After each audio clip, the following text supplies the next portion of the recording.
Jangan terlalu berharap di SNMPTN. Kenapa ya? Yuk kita cari tahu alasannya di video kali ini.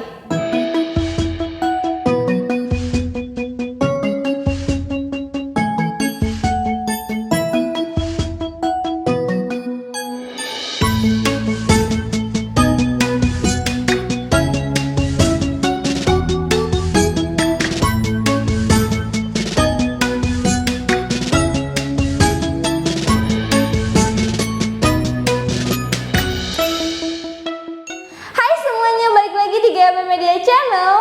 Ayo, siapa yang udah pengen tahu alasan kenapa sih kita nggak boleh terlalu berharap sama SNMPTN? Sebenarnya mungkin teman-teman udah pernah dengar gitu ya, selingan-selingan atau berita-berita kalau SNMPTN itu sifatnya unpredictable. Jadi nggak semua orang yang nilainya bagus pasti langsung lolos, ataupun sebaliknya, yang nilainya biasa aja justru bisa lolos. Nah, jadi kenapa sih kita nggak boleh terlalu berharap sama SNMPTN? Oke, kita langsung bahas alasan yang pertama kenapa kita nggak boleh berharap sama SNMPTN. Yang pertama, sifat SNMPTN itu benar-benar tidak bisa diprediksi karena sifatnya itu tertutup dan rahasia ya. Jadi sistem penilaiannya sebenarnya nggak ada yang pernah tahu teman-teman gimana sih poinnya, terus mungkin apa aja aspek yang dilihat, bobot penilaiannya kayak gimana, itu nggak ada yang tahu. Jadi kita nggak bisa memastikan apakah kita bisa lolos atau enggak. Tapi memang kita bisa menstrategikan gitu ya beberapa faktor-faktor tertentu yang kemungkinan besar akan dilihat di SNMPTN. Tapi itu pun nggak menjadi patokan utama gitu ya, karena masih ada persentase yang sifatnya rahasia itu, dan kita nggak tahu itu tuh seberapa pengaruhnya untuk kelolosan kita di SNMPTN. Jadi karena sifatnya tertutup dan rahasia, otomatis kita nggak boleh menaruh harapan yang besar di SNMPTN. Banyak ya kasus-kasus, mungkin teman-teman juga pernah dengar kakak kelasnya gitu kan, atau alumni-alumni sebelumnya yang nilainya udah bagus nih gitu kan, tapi nggak bisa lolos di SNMPTN, atau justru yang rankingnya nggak masuk 10 besar atau bahkan nggak masuk 20 besar tapi tetap bisa lolos SNMPTN. Berarti ada faktor-faktor tertentu yang akhirnya punya poin besar di SNMPTN-nya, dan kita nggak tahu ya bobot penilaiannya seperti apa, apakah nilai itu sangat berpengaruh atau justru alumni yang sangat berpengaruh, atau mungkin sertifikat atau faktor-faktor yang lain. Jadi SNMPTN itu jangan dijadikan patokan utama. Yang kedua, faktor kenapa kita nggak boleh terlalu berharap sama SNMPTN adalah persaingan kuota yang cukup ketat. Mungkin teman-teman juga udah tahu ya kalau di SNMPTN itu ada yang namanya kuota eligible siswa. Jadi nggak semua siswa kelas 12 bisa ikutan, hanya orang-orang yang memang masuk ke kuota tersebut yang bisa daftar dan ikut seleksi di SNMPTN. Dan jumlahnya untuk kuota itu juga nggak terlalu banyak ya. Kalau akreditasi sekolahnya A bisa dapat 40% tuh siswanya yang bisa ikut ya. Tapi kalau akreditasi B cuma 25%, atau akreditasi C itu bahkan 5% aja. Jadi kalau kita bandingkan sama jalur lain, misalnya SBMPTN, itu kan siapapun bisa ikut ya. Dan bahkan yang gap year juga bisa ikut tahun sebelumnya gitu yang belum lolos. Jadi teman-teman punya peluang yang lebih besar itu di SBMPTN ketimbang SNMPTN. Atau mungkin kalau belum rezeki masih ada jalur mandiri gitu yang sangat terbuka dan fleksibel untuk siapa aja.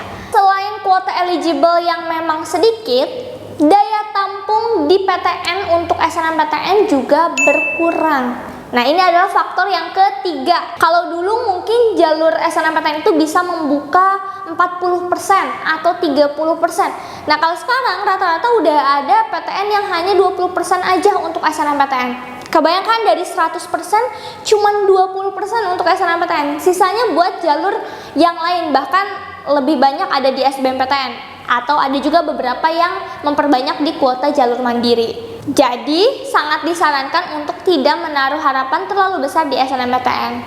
Tapi kalau kita pengen banget nih lolos SNMPTN, boleh atau enggak?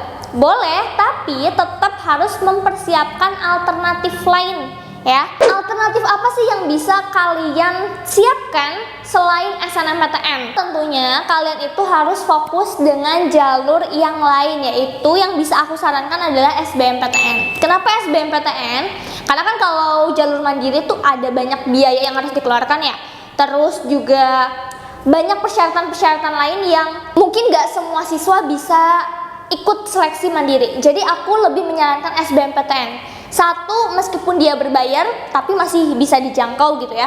Terus yang kedua, SBMPTN itu sifatnya tergantung dari kalian belajar. Jadi usaha nggak akan mengkhianati hasil gitu kan. Kalau kalian belajarnya giat, pasti bisa dapat skor yang tinggi dan bisa masuk ke prodi di PTN yang mau kalian ambil. Tapi kalau kalian belajarnya males-malesan, ya hasilnya juga mungkin nggak akan maksimal. Intinya kalau SBMPTN itu pure dari diri kalian sendiri. Karena kan kita udah tahu gitu ya, kalau SBMPTN itu tesnya apa aja subkategorinya. Terus contoh-contoh soalnya itu udah beredar banyak ya, dan teman-teman bisa mulai latihan sendiri, atau teman-teman bisa lewat bimbel, atau mungkin teman-teman belajar online. Intinya banyak ya media-media untuk belajar UTBK atau SBMPTN. Jadi peluang untuk lolosnya pun itu bisa lebih besar. Lebih lengkapnya teman-teman sebenarnya bisa cek di video kita sebelumnya yang ngomongin tentang gimana sih aturan SBMPTN gitu ya. Terus apa aja strategi yang perlu kita siapkan dari sekarang untuk menghadapi UTBK atau SBMPTN 2022. Oke, jadi itu ya sebenarnya teman-teman ya alasan kenapa kita nggak boleh menaruh di SNMPTN, dan sebenarnya masih ada alternatif lain yaitu SBMPTN. Kalau misalnya teman-teman terlalu mengharapkan hasil di SNMPTN, itu dampaknya ya sebetulnya yang pertama, teman-teman mungkin akan lebih down ya. Kan kebayang ya kalau kita terlalu mengharapkan sesuatu terus akhirnya misalnya teman-teman nggak lolos gitu kan, kita jadi semangatnya pasti luntur, dan untuk belajar SBMPTN itu jadi keganggu. Makanya ya kita fair aja gitu ya. Kalau misalkan teman-teman masuk kuota eligible SNMPTN, ya bersyukur gitu ya, dimanfaatkan semaksimal mungkin, tapi SBMPTN-nya tetap harus dipersiapkan. Jadi kayak ada alternatifnya gitu. Kita mempersiapkan plan terbaik dan terburuknya gitu ya untuk penerimaan mahasiswa baru. So itu aja teman-teman untuk video kali ini. Semoga kalian yang masih bingung tentang SNMPTN atau SBMPTN bisa lebih termotivasi lagi untuk mempersiapkan semua jalur ya. Terutama ini dua jalur ini ya, SNMPTN dan SBMPTN. Kalau jalur-jalur yang lain yaitu sifatnya opsional, tergantung kalian. Oke, dan kalau kalian masih ada pertanyaan, boleh di komen di kolom komentar. Mungkin kita akan jawab atau kita bikin video selanjutnya. Sampai jumpa lagi di video selanjutnya. Bye!